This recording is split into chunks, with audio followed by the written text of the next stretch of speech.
All right, let's dive right into this explainer. Today, we're putting on our military historian hats to break down one of the most incredible, almost unbelievable military evasions in modern history. We're going to examine an operation that literally reads like a tense Hollywood thriller, but is entirely rooted in historical fact. Get ready, because we are going to dissect a masterclass in tactical ingenuity, complex risk assessment, and just sheer undeniable psychological resilience. Picture this. It's the dead of night, August 13th, 1972, and a massive storm is rolling over Pakistan's highly secured Rawalpindi jail. You've got guards actively patrolling, the perimeter is totally locked down. Yet somehow, from cell number 4, 3 Indian fighter pilots managed to just vanish into the darkness. And here's the crazy part. They didn't bribe a single guard, they didn't force a single gate open. So how exactly does a breach of this magnitude happen from the inside out? Well, to understand this cinematic mystery, we have to rewind a bit and look at the anatomy of their capture. So let's briefly set the stage chronologically. Hostilities between India and Pakistan officially kick off on December 3rd, 1971. Just a week later, on December 10th, Flight Lieutenant Dileep Parlokar is tasked with neutralizing a radar station east of Lahore. He totally nails the mission, but his jet takes fire, forcing him to eject behind enemy lines. He's scooped up by local civilians almost immediately and handed over to the military. Fast forward to December 16th, and the war concludes with a massive surrender of 93,000 Pakistani soldiers. But for Parlokar and a handful of other captured Indian pilots, the end of the war was actually just the beginning of a prolonged, agonizing diplomatic limbo. You can only imagine the immense emotional toll of that, just watching weeks bleed into months of total uncertainty. Now, right out of the gate, we see some incredible psychological resilience from these guys. When you're a high-value prisoner of war, the interrogation is going to be intense. The detaining military wanted actionable intelligence on the Adampur Air Base in Punjab, which was a critical Indian asset. Now, Parlokar knew he couldn't just refuse to speak, right? That would invite unbearable torture. So instead, he employs textbook tactical deception. He sits down and draws them a highly detailed, super confident map. The catch? It wasn't the Adampur base at all. It was actually a perfect layout of Mumbai's Santa Cruz civilian airport. This brilliantly engineered false information loop bought them crucial time and protected strategic assets, proving that even without their jets or weapons, these pilots were absolutely still in the fight. Moving on to Section 1, Covert Engineering and Resilience. This brings us to the actual nuts and bolts of their survival strategy. This was not about brute force at all. It was entirely about covert engineering. They were locked in Cell 4, which was the largest cell, situated closest to the outer boundary, and crucially, it had the lightest guard patrols. But they had absolutely zero tools to breach the old, degrading brick wall. So what do? They engineer them. They deliberately stop shaving, using their overgrown beards as an excuse to request scissors from the guards. They start secretly smuggling spoons and forks from their daily meals, and using these incredibly mundane items, Parlokar and his accomplices, MS Grewal and Harish Singh, literally start excavating the wall hidden right behind a bed. Every single night, they dug. Every morning, they perfectly replaced the loose bricks to pass inspection, hiding the excavated dust inside personal courier boxes hidden under normal trash. As a military historian, I look at this and immediately recognize the dirt concealment strategies used by Allied POWs during WW2's famous Great Escape. Talk about operational security.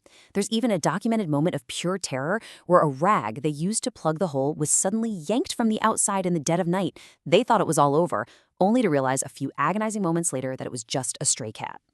Okay, so once they actually breach the wall, their risk assessment becomes absolutely critical. Human instinct is screaming at them to run straight home toward the Indian border, right? But tactically, that was a total death trap. That route was heavily fortified with checkpoints. It required swimming across raging rivers, which, by the way, Harsh couldn't do. And most importantly, it was the exact route the enemy would expect them to take. Choosing the Afghan border via Torkham was so strategically superior. It perfectly anticipated the enemy's pursuit bias and offered legal sanctuary once they crossed. It was definitely the harder geographic path, but without a doubt, the smarter tactical maneuver. But here's the thing. You can't navigate hundreds of miles through mountainous enemy territory without a map. And this is where they pull off an absolute masterclass in calculated social engineering. The pilots essentially cultivated this seemingly benign, friendly rapport with the camp commandant, Usman Hamid. Capitalizing on Hamid's love for travel stories, Parlokar casually mentions wanting to attend the upcoming 1972 Munich Summer Olympics whenever he gets released. He essentially says, "Hey, can I borrow an atlas to help plan my German trip?" Hamid, completely manipulated by the casual conversation, just hands over the map. And of course, the pilots immediately use it to study the Khyber Pass and map out their exact route to the Afghan border. Of course, a map alone isn't going to cut it. Evasion requires supplies, and the logistical hurdles here were massive for guys locked in a high-security facility. But again, they exploited bureaucratic gaps and local resources brilliantly. Under the Third Geneva Convention, POWs actually received small financial allowances. So they pooled this money together to slowly, carefully stockpile dry fruits and condensed milk from the jail canteen. They even manipulated the jail tailor, coaxing him into stitching traditional local Pashtun padhani sits, which would serve as their civilian disguises. Top it all off with a makeshift compass they fabricated specifically for nocturnal navigation, and you suddenly have a fully equipped evasion team operating right under the guards' noses. Which brings us to a really critical military decision-making crossroads. In July 1972, the Simla Agreement was signed between India and Pakistan. This was a diplomatic treaty that promised the eventual return of prisoners. A lot of the captured pilots chose diplomatic reliance, basically deciding to just wait it out. But Parkalar evaluated these volatile peace negotiations and fundamentally distrusted the chaotic bureaucratic process. He chose tactical evasion. For him, taking on a high-risk escape was the absolute only way to guarantee their survival. Let's move into Section 2, Execution and Linguistic Compromise. The actual execution of this escape reads exactly like a suspenseful historical documentary. It tested their planning to its absolute limits. They waited for the perfect tactical window, August 13th. Heavy rain was pouring down, which brilliantly masked the noise of them breaking through that final layer of plaster. Plus, the very next day was Pakistan's Independence Day, meaning the prison was running on skeleton crews with severely reduced guard patrols. They slipped out into the stormy night, but not before leaving a decoy map, specifically pointing toward the Uri Punch route to completely misdirect the impending manhunt. And in a stroke of genius, a fourth pilot, V.S. Chahant, made the incredibly brave choice to stay behind. He arranged stuffed pillows under the escapees' blankets to mimic sleeping bodies, successfully delaying the alarm until the morning roll call. Once they were outside those walls, the trio completely shed their military identities. Dilip Parwalkar became Philip Peter, M.S. Grewal became Ali Amir, and Harish Singh became John Jacob. Utilizing those incredibly smart Patani disguises, they blended flawlessly into the civilian population. And get this, they didn't sneak through the shadows. They boldly walked right up to the Rawalpindi bus stand, bought tickets, and took a local public bus to Peshawar. Then they transferred to Landi Kotal. They successfully navigated regional checkpoints right alongside regular, everyday commuters, eventually arriving just mere kilometers from their Afghan sanctuary of Torkham. But, as with any military operation, no plan survives first contact perfectly. Here's where their nearly flawless execution hits a fatal waypoint, and it brilliantly illustrates how one tiny intelligence gap can unravel an entire operation. According to their prison-acquired map, the next logical stop to get to the border was Landi Khana railway station. What that map totally failed to show was that Landi Khana had been completely abandoned since the British era, way back in 1932. So when they asked a local taxi driver to take them there, using broken, heavily accented Urdu, that linguistic compromise instantly flagged them as outsiders. So suddenly, suspicion is growing rapidly. A crowd gathers, and within minutes, the local police show up. Faced with imminent capture, Parwalkar just doubles down on his deception tactics. Channeling sheer, unadulterated audacity, he looks right at the police and loudly proclaims, "I am an airman of the Air Force Station Lahore. I shed blood for this country. Why are you treating me like this?" He then aggressively demands they call his superior Usman Hamid, the exact same prison commandant they had just escaped from. Hamid, obviously confused on the phone but recognizing the voice, told the police to hold them safely until the military arrived. Now, yes, they were ultimately captured and placed in solitary confinement for a month before eventually being repatriated in December, but this incredibly quick thinking actually prevented them from being shot on sight by the local authority. Which brings us to Section 3, the dark reality of prisoners of war. Now, you might be sitting there wondering, why take all these insane risks if a peace treaty was already happening in the background?